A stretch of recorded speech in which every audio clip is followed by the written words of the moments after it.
How's everybody doing tonight? Give it up one more time for Max Friedman, everybody.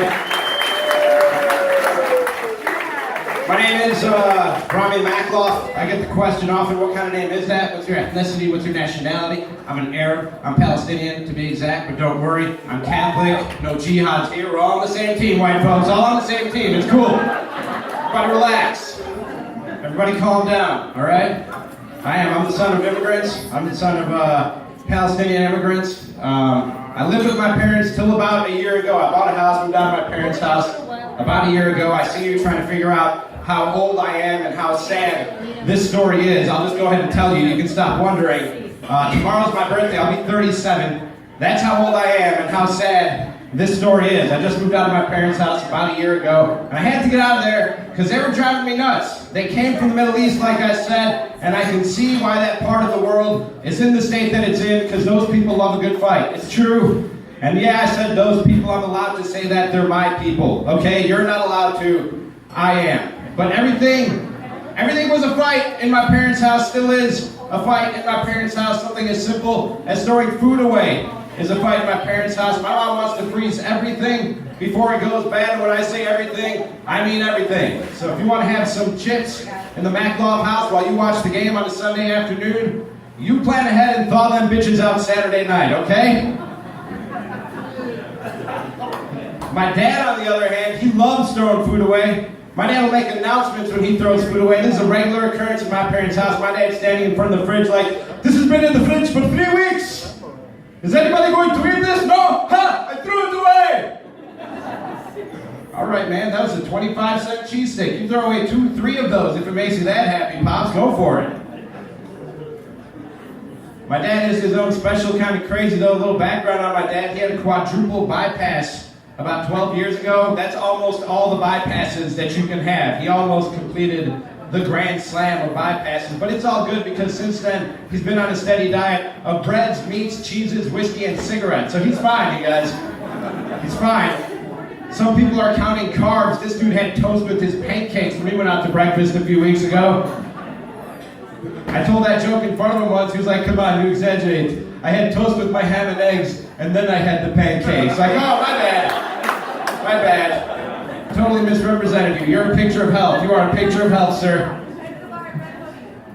But actually, he might be the picture of health because not too long ago, my dad got a clean bill of health from his doctor. Everything checked out normal, like blood pressure, cholesterol, everything checked out normal. And I was looking at him like, this dude is a medical marvel. He should be investigated by medical journals to see how this is even fucking possible. Until my dad turned to me and said, good thing I doubled my cholesterol medication a week before the test.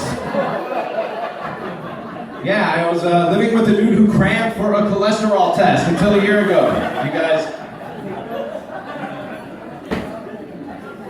Like I said, we are Catholic. We're Catholic and Palestinian. That confuses some people sometimes. I guess they just assume all Arabs are Muslims, but if you think about it for just 1 second, it makes perfect sense because Jesus is fucking from there, you guys. He's from there. My grandfather was born in the same manger. Like, it's that close. It's that close.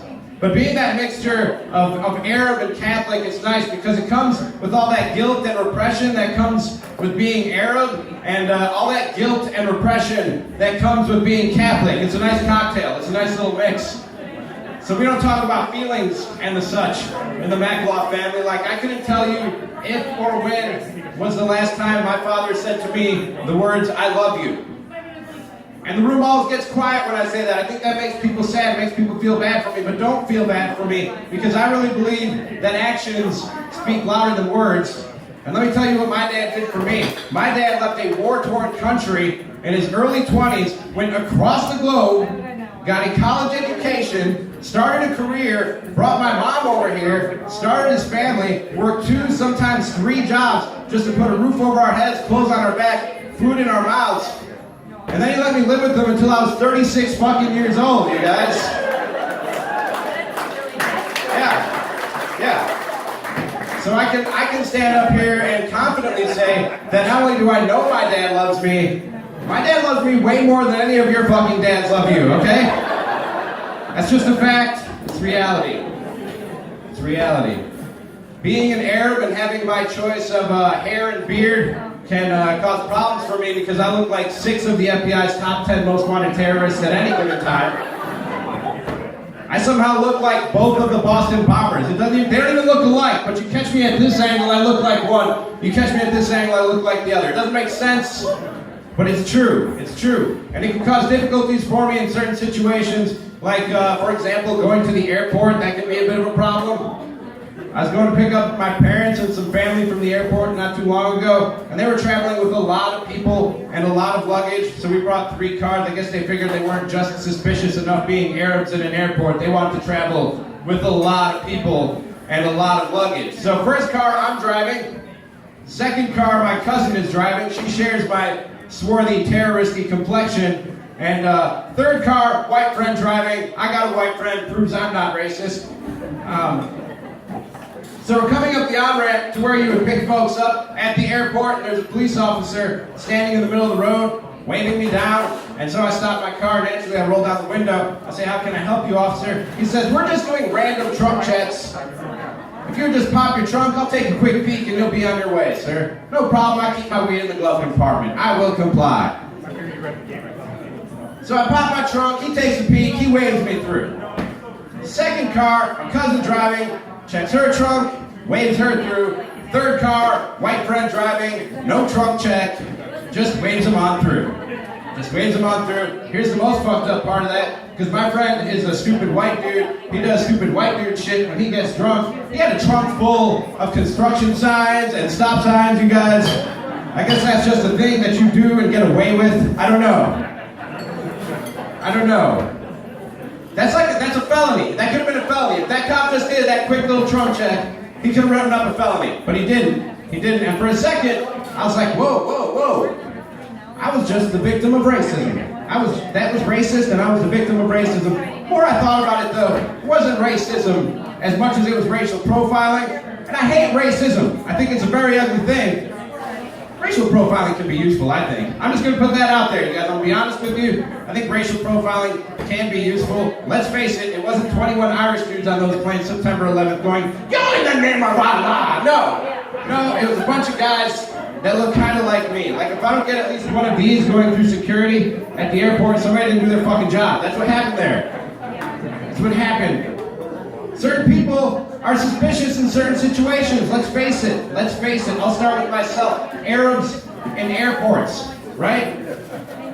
Black dudes in white neighborhoods. White dudes in black neighborhoods. Mexicans in general. If there are any Mexicans here offended by that, I may or may not be wearing a suicide bomber vest under here, so shank at your own risk, I say, alright? That's all I'm saying. I just passed up sort of an anniversary in my life. About 7 years ago, I lost nearly 140 pounds, you guys, and I've kept it off. Yeah. Now, you know what? No. Don't clap. I'm thinking about putting it all back on. It's not that great. It's not what I thought it would be. I didn't get any of the benefits that I thought I would get with such rapid weight loss. Like, for starters, I still sweat like a fat guy. I do. And I mean that in quantity and quality, and by quality I mean smell. They say that what you eat has a lot to do with how your sweat smells. I try to keep it healthy, you know, fruits, vegetables, leafy greens. Somehow that comes out of my pores smelling like ham, Doritos, and feet. Doesn't add up. I was much happier when I was fat. I was jolly when I was fat because I wasn't a depressed eater, I wasn't an emotional eater. I was fat for 2 very simple reasons. I love food, I hate exercise. Notice I didn't use the past tense, loved or hated. To this day, had the weight off for 7 years, love food, hate exercise. And for those of you in the room who aren't fat, have never had the privilege to be fat, this is the life of a fat person. You eat whatever the fuck you want, whenever the fuck you want. It's a beautiful thing. It's beautiful. Like, your buddy calls you up, he's like, "Hey man, chili dogs and milkshakes for breakfast?" You're like, "Sure, yeah. You know what, make it a double. I'm not doing any more damage to this. This isn't gonna get any worse." And I still hate exercise. God, do I hate exercise. I hate exercise so much that I hate seeing somebody else enjoy their workout, you know what I mean? Like that dude at the gym who's smiling, he's got his headphones on, he's popping around to the music. I will punch you in the throat if you're that guy. I swear to God, I will. People told me, "Watch, Ramie, when you get in shape, when you get fit, You're gonna love exercise. It's gonna give you a high. Bullshit. I get a high when I get high. I get sweaty, tired, and angry from working out. That's what I get from working out. I don't have the body I thought I would after losing so much weight. Like I went from 320 down to about 180, 185. I thought I'd be chiseled, ripped, beating the ladies off with a stick. That didn't happen, you guys. That did not happen. I mean, I think I look all right with the shirt on. I think I might give off the impression that there's some sort of muscle tone going on under here. I can even do this. I don't know if you in the back can see it. You in the front will be super impressed. Check this out. That's impressive, isn't it? That's impressive. You might think I got something going on over here. But the illusion completely falls apart the moment I take my shirt off. It does. Any illusion of muscle tone I'm holding together completely falls apart when I take this shirt off. You know what I look like with my shirt off? Let me paint a picture of you of what I look like with my shirt off. Imagine you carved the figure of a somewhat in-shape guy into a wax candle, then you just lit that bitch on fire. You know what I mean? You know all that shit that pulls down at the bottom of the candle? That's what my body looks like. And I work really hard to look that bad. I work hard to look that bad. The last benefit of weight loss that I did not get, I found out about watching Dr. Oz. Yeah, I watch Dr. Oz sometimes, don't judge me, alright? And he was doing an episode all about weight loss. And I had lost about 120, 125 pounds at this point, so I was like, hey, let me sit this down and learn something about myself. What my body has gone through and is going through at this moment. And Dr. Oz said a very interesting fact from the end of that episode that I will share with you guys here tonight. Dr. Oz said that for every 20 to 25 pounds that an obese man loses, he can gain half an inch to an inch in penis size. You're laughing. And you should be, because that's not true, you guys. It's not true. I know that's not true because I looked down when Dr. Oz said that. Don't ask why I was watching Dr. Oz with my pants off. I'm sick of you people judging me, okay? But I looked down when Dr. Oz said that. I'll be honest, I don't know how big it was when this whole journey started. We hadn't actually seen each other in a while. You know what I mean? But just doing the math of what was there at that moment and what Dr. Oz just told me, if I gained half an inch to an inch in penis size, for every 20 to 25 pounds that I lost, mind you, I lost about 140 pounds. I may have been a woman when this whole thing started. I don't know, I'm not sure. I don't know how that happened. I wanted to tell you guys a story before I get out of here and turn it over to a couple great comics that are going to be following me. We have any Tracy Morgan fans in the house? SNL, 30 Rock, etc. I'm so glad he's back on the comeback trail because I had a personal experience with Tracy Morgan that kind of changed my life, you guys. It changed my life. This was not long before that bus accident that he had. He was at the Pat's Theater out there in Milwaukee, and I went to see him. And I got to go backstage afterwards because, as Max said, I host a sports talk show during the day, which not many people give a fuck about. But the cool part about it is that I work with two former Packers, Gary Ellerson and Leroy Butler. And hey, you can applaud for them if you want. And that's what's cool about working with those guys because, let me tell you, if you ever get the chance to hang out with Green Bay Packers in the state of Wisconsin, fucking do it, you guys. Doors open for you when you're rolling with those guys. Like there may or may not be a system of underground tunnels that only high-level politicians and Green Bay Packers are allowed to use that I'm not allowed to tell you about, but they're there, okay? So because I was with them, I got to go backstage and meet Tracy Morgan one-on-one. And he must have heard that we came from a radio show because Leroy went up to him and he goes, hey Tracy, my friend Ramie here, he does stand-up comedy, you got any advice for him? Tracy got real excited, jumped up out of his chair, he was like, do comedy?